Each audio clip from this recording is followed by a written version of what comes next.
All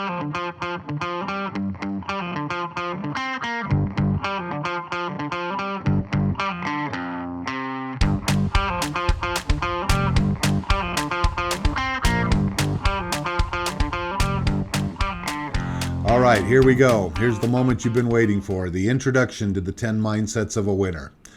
Okay, first of all, as I start out with these, just know again that these are pretty powerful things. And they may seem simple as I reveal them. However, they do take work. But usually I like to start this segment out this way. And that is, let's name some famous people. Okay, just go and think about a bunch of people who you see that are famous, whether they be actors, actresses, singers, performers, sports stars. Just think of some people out there who you consider to be winners, that you kind of look up to, that you go, you know what, I want to be just like them someday. Okay, but just think about those people. Now let me ask you a big question. What's the difference between you and them? And I already know what your brain's doing. It's going all over the place. Well, they're smarter than me. They have people in the background that are giving them money who support them. They're prettier than me. They have a better voice than me.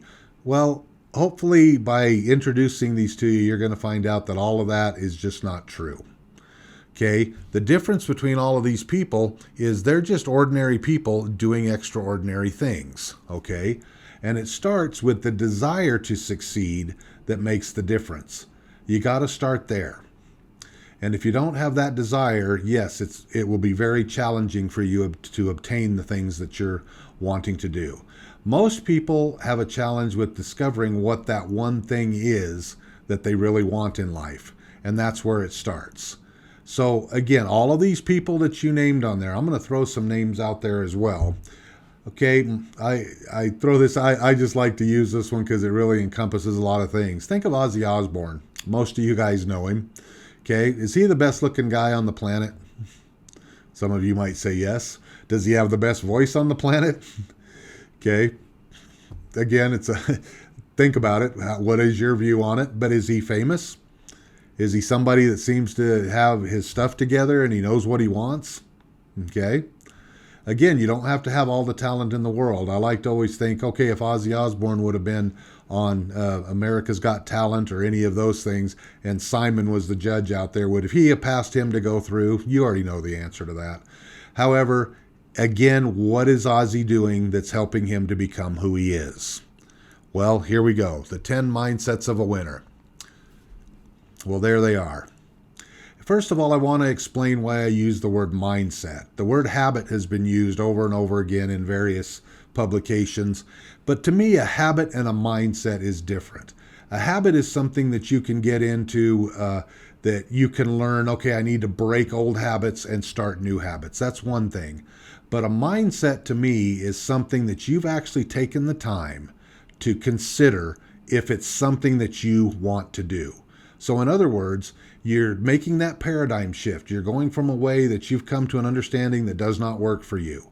Now you've got this new way of thinking, and you say, all right, this new way of thinking is me. This is what I will do from now on, and I will commit to it. At that point, it's a mindset, and you don't deviate from it. A habit is something that can be broken from time to time, something that you just go, I don't feel like doing it that day. Well, mindsets are different. You've made the determination that I will follow through and I will do these. So let's go through these one at a time here.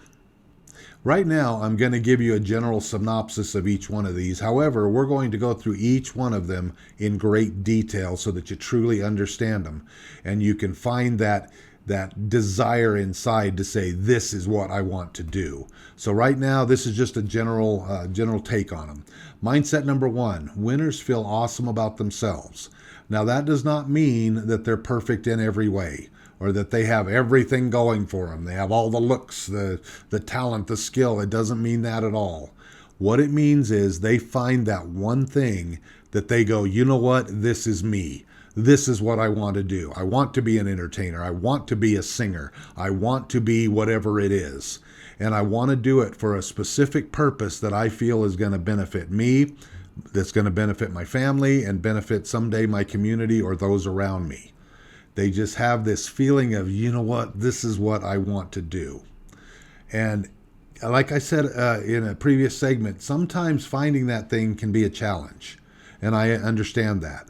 However, take the time to figure it out, what it is that you want to do. Who are you? All right. Number two, they take on sensible risks. Now, when I first created this model, that said winners take risks, but I had some people doing some pretty crazy things. So therefore, I added the word sensible. It's something that you need to think about ahead of time before you take that next step. Sensible risks, we'll talk about it here in just a moment. Also, number three, they follow the instructions of their coaches. Every one of the people out there that you see that are famous or doing their thing, all of them had coaches. All of them had people that they looked up to, people they went to for advice and for help. Again, in this world where everybody wants to do it themselves, that's one area where you'll probably need to take a chill pill and say, you know what, I need to ask for the help that I need. And there's nothing wrong with that. Everyone out there who is successful has had coaches, period, end of sentence. They're willing to look silly. Now, I could have chose a lot of other words for that, but you'll see why I chose the word silly. In other words, they're willing to get out in front of people and mess up while they're going through the trial phase of learning their new skill. But you got to be willing to do that.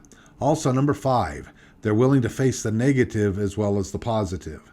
That means that they don't know everything that's going to happen up front, but they made their determination of what it is they're wanting to do, and they've made also the determination that they will do whatever it takes. And they know there's going to be negative things in front of them, but most people are looking for the perfect situation. They're looking for the absolute thing. I like to just do it this way. Somebody will go, you know what, I'm going to try this new job. Oh, that doesn't work out. I think that stinks. Let me try this other new job. Oh, my boss, they're a jerk. They treated me bad. I don't want anything to do with that. Let me go to this next job and see what that's like. Are you seeing a pattern here? Maybe something you're doing? Well, again, we have to survive, so we're out there doing whatever we can to bring money into our world. However, when you're going for something that you want, there's going to be some hard times. Okay? There's going to be some challenges along the way. But I'll teach you how to look at these challenges a little bit differently than how you've been looking at them up till now. But you got to be willing to face the negative as well as the positive. Okay? Number six, winners use the creativity of their imaginations. Winners, when they get stuck, they don't give up. They get creative. They go, okay, what I'm doing's not working. They take a step back. They reassess things. They get creative and say, what haven't I done yet? Maybe there's something else I can do that maybe haven't thought of yet, just yet. But yet they keep going. Number seven, winners have a positive attitude. And you might think, well, duh. But there's an effective way to have a positive attitude, and there's a not so effective way. And I'll show you the difference between the two. Number eight, winners have a great desire to learn. In other words, once they get that thing that they love, they're always one step ahead of everybody else. Why?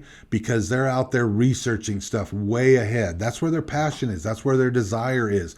That's where they feel importance, and they just want to become the very best at that one thing. Okay? You don't need to be an expert at everything. Do it with one thing.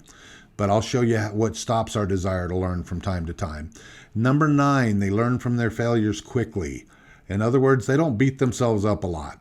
They don't spend time wallowing and saying, oh, I'm so dumb. Can't believe I did that. I wished I'd have done something better. Nope. They go quite distinctly. They go, nope, that didn't work. Next, let's move on. Or maybe the timing wasn't right, but I'll show you how to recognize those things as well. And finally, number 10, they know their inherent value. Now, this is something that doesn't come until later, until you've been doing your new thing over and over and over again, and you can start to see that people are noticing you. They're noticing this newfound confidence in you, and they're starting to come to you for the help. And that's when you go, oh my gosh, what I'm doing is working.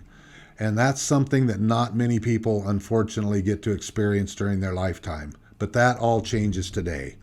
I'm so glad that you've taken this time to come in here and to check this out. And I promise you, if you will do these things, you're going to see a big change in your life for the better.